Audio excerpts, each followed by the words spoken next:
isso aí, 27.0, 1.2026, estamos no quarto ano e no dia 338 desde o início da invasão total. Sejam bem-vindos, eu os cumprimento. No relatório diário de situação, no relatório de hoje, vamos analisar declarações muito questionáveis do lado dos generais russos. Também vamos ver qual projeto o Ministério da Defesa do lado russo está realizando no momento.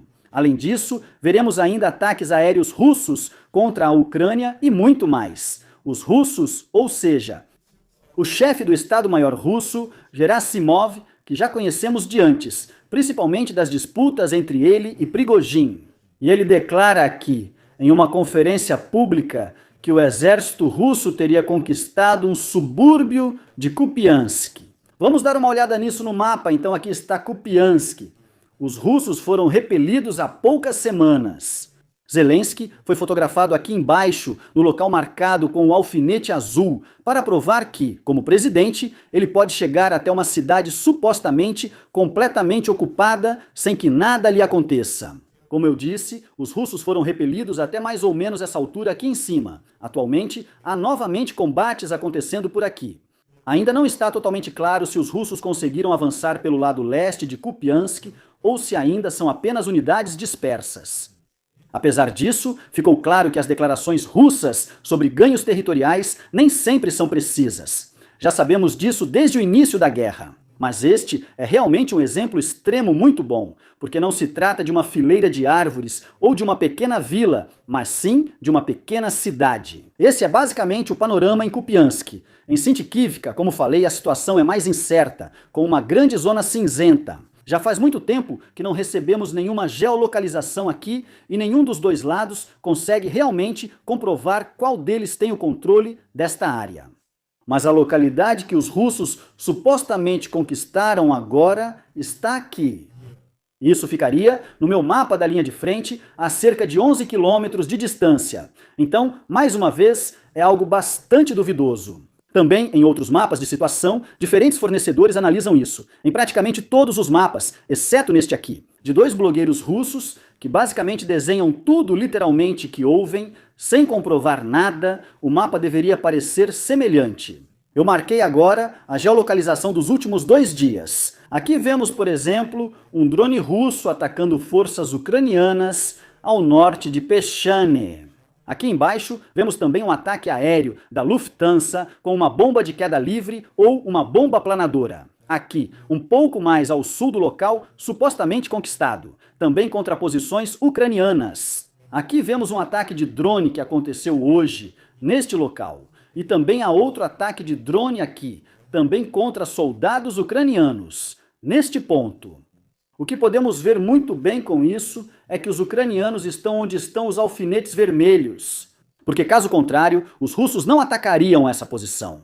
Se os russos tivessem conquistado tudo isso, eles não atacariam suas próprias posições. Bem, isso agora é claro um pouco irônico, já que ontem vimos como os russos frequentemente bombardearam sua própria cidade, Belgorod, com bombas.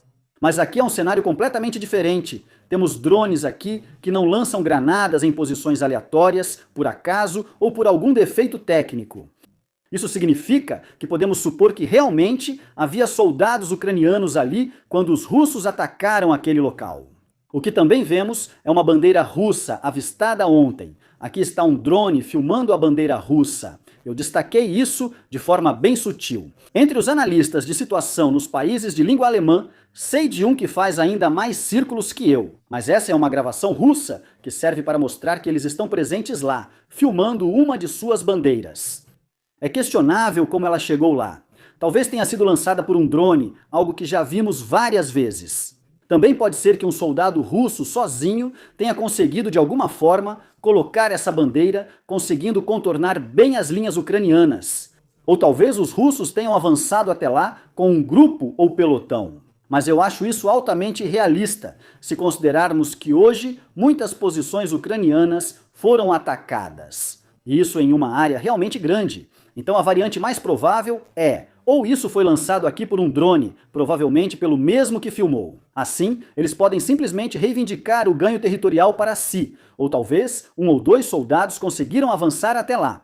Mas isso é algo que não vemos. Independentemente disso, quaisquer geolocalizações dos russos deste local aqui não importam. Passei o dia inteiro hoje vasculhando esses canais russos depois dessa notícia, mas não há nada. A coisa mais próxima disso é justamente essa única bandeira que está aqui, que obviamente contradiz todos os ataques às posições ucranianas nos arredores.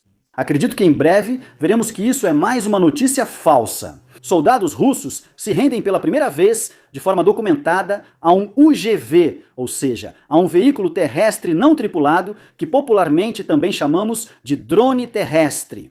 No vídeo, vemos a cena a partir da perspectiva do operador do drone. O drone encontra 3 soldados russos, dos quais precisei censurar um porque sua capa de camuflagem estava cheia de sangue. E o YouTube não gosta disso, e o algoritmo já vem me penalizando bastante há 2 meses. Sem censura, como sempre você pode ver no Telegram. Os russos abandonam sua posição e se deitam no chão diante do drone, ou seja, eles não se rendem à infantaria, mas sim a uma plataforma de combate controlada remotamente. Essa é a primeira vez que um caso assim foi documentado. Isso tem um valor histórico, e como quase sempre, você vê isso aqui primeiro. Para que isso continue assim, inscreva-se gratuitamente, caso ainda não tenha feito isso. Aliás, o vídeo é da 3ª Brigada de Assalto da região de Liman. Eles têm usado os vantes terrestres com muita frequência ultimamente e ficaram conhecidos por conseguirem, há alguns meses, defender e manter um cruzamento ao norte de Pokrovsk por várias semanas com a ajuda de um desses veículos. Portanto, estamos vendo aqui mais uma mudança na guerra na Ucrânia, que certamente também terá grande influência em conflitos e guerras futuras. O Ministério da Defesa russo iniciou o recrutamento de estudantes em todo o país para as forças não tripuladas. Está sendo divulgado abertamente um contrato supostamente limitado a 1 ano, que poderia ser encerrado a qualquer momento. Por que eu digo supostamente? Bem, você está certo. O contrato pode ser encerrado a qualquer momento, mas apenas pelo próprio Ministério da Defesa. E há 2 anos também está em vigor que contratos com o Ministério da Defesa russo, mesmo que tenham um prazo determinado, podem ser prorrogados por tempo indeterminado a qualquer momento pelo próprio Ministério da Defesa, sem necessidade de consentimento. Enquanto o decreto de mobilização de Putin vigorar, a pessoa ficará vinculada ao Ministério da Defesa por tempo indeterminado. Não importa se você assinou por 6, 8, 12, 24 ou qualquer outro número de meses. No entanto, a mídia russa relata que essa campanha de recrutamento para drones e unidades não tripuladas começou em meados de janeiro. Aos estudantes é prometido que a missão significará apenas uma interrupção temporária nos estudos. Na verdade, trata-se de um contrato totalmente regular com os militares, sem garantia de dispensa. Após 1 ano na Universidade Técnica de Briansk, os estudantes foram explicitamente informados sobre um suposto contrato de 1 ano e também deveriam confirmar que haviam sido esclarecidos sobre isso, só para garantir, caso ninguém volte. Casos semelhantes já haviam ocorrido anteriormente na Escola Superior de Economia. Lá, a administração da universidade chegou a admitir que os estudantes assinaram contratos regulares com o Ministério da Defesa, com a possibilidade de serem enviados até mesmo para a linha de frente ou para unidades de assalto. Quem decide sobre essa possibilidade, vocês podem imaginar. Muito provavelmente não serão os estudantes. O desenvolvimento mostra que a Rússia está tentando cada vez mais compensar a falta de pessoal por meio da abordagem direcionada a grupos jovens e inexperientes da população. Ao mesmo tempo, são feitas promessas minimizadoras, que não têm respaldo legal e contradizem as condições reais de atuação na guerra. E a Rússia faz isso muito bem. Do ponto de vista russo, isso é naturalmente totalmente necessário. Se você não quer ficar para trás em uma guerra de drones, precisa de novos pilotos. E ser piloto de drone soa especialmente atraente para um estudante. Pense na situação deles. Tente entrar na cabeça de um estudante russo.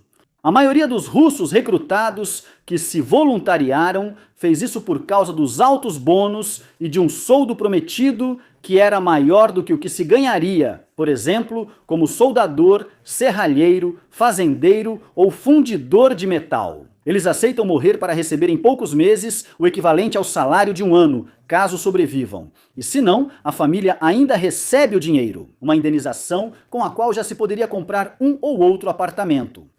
Um estudante possivelmente instruído, que poderia ter acesso a profissões com melhor remuneração, independentemente da situação econômica, não vai assumir esse risco da mesma forma. Por que alguém deveria perder anos em outra escola para depois passar mais alguns anos estudando na universidade? Para acabar tendo o mesmo destino de quem não fez nada disso? Eles, quando muito, escolhem os cargos mais seguros no exército.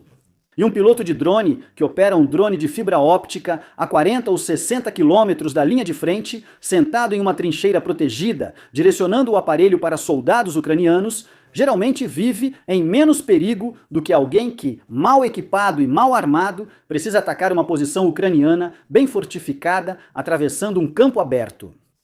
Assim, para o Ministério da Defesa, fica naturalmente mais fácil abordar esse grupo da população dessa maneira. Vamos falar de algo parecido? Na Rússia, drones já são disciplina principal em muitas escolas de ensino médio, assim como armamentos. Existem algumas escolas especiais onde isso já foi integrado atualmente. Mas isso também está certo do lado russo. Essa guerra não será a última, e a guerra exige soldados e pilotos. E assim, a Rússia já garante uma geração de pessoas fanáticas e aficionadas por drones, que ou vão desenvolver ainda mais essa tecnologia, ou já aprenderam desde cedo a lidar com ela. Eu acho que isso deveria ser feito de forma semelhante em outros países, especialmente aqui no Ocidente, porque estamos ficando para trás de novo e não pensamos de forma tão antecipada. Na minha universidade, durante a graduação, pude fazer uma disciplina em que algo assim foi tentado. Uma equipe de um curso de engenharia deveria desenvolver e construir um drone, e nós, de um curso de ciência da computação, deveríamos escrever o programa correspondente para ele. Nosso drone deveria voar até as coordenadas especificadas e então soltar uma garrafa de água nessas coordenadas assim que as alcançasse. Você vê o paralelo com a guerra? Mas nós tínhamos apenas um grupo de no máximo 20 pessoas, e isso acontecia só uma vez por ano. Agora imagine o conhecimento do lado russo, quando eles treinam turmas inteiras em todo o país, com cursos intensivos, enquanto para nós era uma espécie de projeto opcional paralelo. Pense nisso.